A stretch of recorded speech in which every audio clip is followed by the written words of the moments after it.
திரைப்பட தணிக்கை குழு மூலமும் சிபிஐ மூலமும் விஜய்க்கு நெருக்கடி கொடுக்கப்படுவதாக குற்றச்சாட்டுகள் எழுந்திருக்கின்றன. இதுகுறித்த மக்கள் கருத்துக்களை என்ன நினைக்கிறது தமிழ்நாடு பகுதியில் பார்க்கலாம்.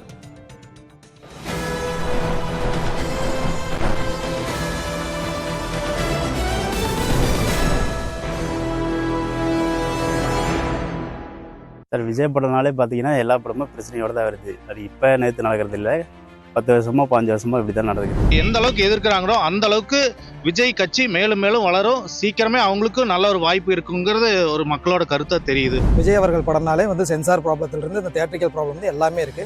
பட் இதை நான் எப்படி பார்க்கறேன்னா, இந்த சென்சார் டிலே ஆகிறதுக்கும் சிபிஐ விசாரணைக்காக விஜய் அவர்கள் டெல்லி வர சொன்னதுக்கும் சம்பந்தம் இல்லைன்ற மாதிரி தான் எனக்கு தோணுது. விஜய் அவங்க மாநாடு நடத்தினதுலேருந்து கட்சி ஆரம்பிச்சதுலேருந்து ஒரே பல பிரச்சனைகள் வந்துட்டு தான் இருக்கு. ஆனால் அவர் எல்லா பிரச்சனைகளையும் சமாளிச்சு ஜெயிச்சு வந்துருவாரு. சென்சார் சர்டிஃபிகேட்டே கொடுக்காம நிறுத்தி வச்சிருக்காங்க.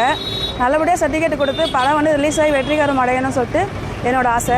இதுக்கு முழுக்க காரணம் மத்திய மற்றும் மாநில அரசுகளின் அரசியல் காழ்ப்புணர்ச்சியே. ஜனநாயகம் படத்தை ஏதோ ஸ்டாப் பண்ற மாதிரி ஒரு அரசியல் காழ்ப்புணர்ச்சியா நடத்துற மாதிரி தோணுது. இவ்வளவு நாள் அந்த மாதிரிலாம் இல்லை விஜய் படத்துக்கு. ஏன்னா 40 பேர் உயிரிழந்திருக்காங்க. அதுக்கான இதுல அவங்கள பொறுத்தவரையும் சட்டம் தன்னுடைய கடமையை செய்யும். கரூர் கூட்ட நெரிசல் சம்மன் அளித்தது வரவேற்கத்தக்கது. தேசிய ஜனநாயக கூட்டணியில் தமிழக வெற்றி கழகத்தை கூட்டணியில் இணைப்பதற்காகவே தான் இந்த அழுத்தம் என்று கருதுகிறேன். கூட்டணியில் சேர்க்க வைக்கிறதுக்காக இந்த அரசியல் நடக்குது. கண்டிப்பா அதிமுக வருமா பாஜக வருமா எதிர்பார்த்தாங்க. இப்போ 2 கூட்டணி போகாதுன்ற சூழ்நிலை ஏற்பட்டுச்சு. அதனால என்ன பண்ணுவாங்க, அவங்களும் முடிஞ்ச அழுத்தத்தை அவங்க தரதான் செய்வாங்க. பிஜேபி இவருக்கு நெருக்கடி கொடுக்கணும்னு அவசியம் கிடையாது. அவங்களுக்கு தேவை எம்பி எலெக்ஷன் தான், மாநில எலெக்ஷன் அவங்களுக்கு கிடையாது. சம்மன் கொடுத்தது பார்த்தீங்க அப்படின்னா அது மத்திய அரசோட அழுத்தத்தை தான் தெரிவிக்குது. சினிமாவில் இருக்கிறாருன்னா அது தனி. இது அரசியலுக்கு வந்தாருன்னா வச்சுக்கோங்க, அவருக்கு அது ஆஜர் ஆகணும்னா அது ஆகிதான் ஆகணும். அவருடைய கடமை அது. அவரை மிரட்டுறதுக்காக தான் இந்த வேலை பார்க்காங்க. படம் ரிலீஸ் ஆகக்கூடாது அப்படின்னு நினைக்கிறாங்க.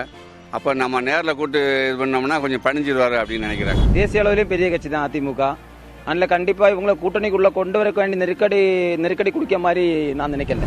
இல்லை, அந்த மாதிரி அவர் தனிப்பட்ட முறையில் ஸ்ட்ராங்காக இருக்காரு. அவர் அந்த மாதிரி அவங்க கூப்பிட்றதுக்கெல்லாம் போகிற மாதிரி இல்லை விஜயை பொறுத்த வரைக்கும். அந்த வழக்கு வரப்ப அவங்க நேரில் ஆஜராகும். இதுக்காண்டி பிஜேபியோ அல்லது ஏடிஎம்பியோ இல்லை டிஎம்பியோ இவரை வன்புறுத்தி செய்யறதுங்கிறது தவறான கருத்து. தேட்டரை கொடுக்கக்கூடாதுன்றதுல இவங்கள ஒரு நெருக்கடியும், ரிலீஸ் பண்ணக்கூடாதுன்றதுல மத்திய அரசாங்கமும் தெளிவாக இருக்கிறாங்க. 2 பேரும் சேர்ந்து தாவேக்காவுக்கு கொடுக்கக்கூடிய மிகப்பெரிய தாக்கம் தான்.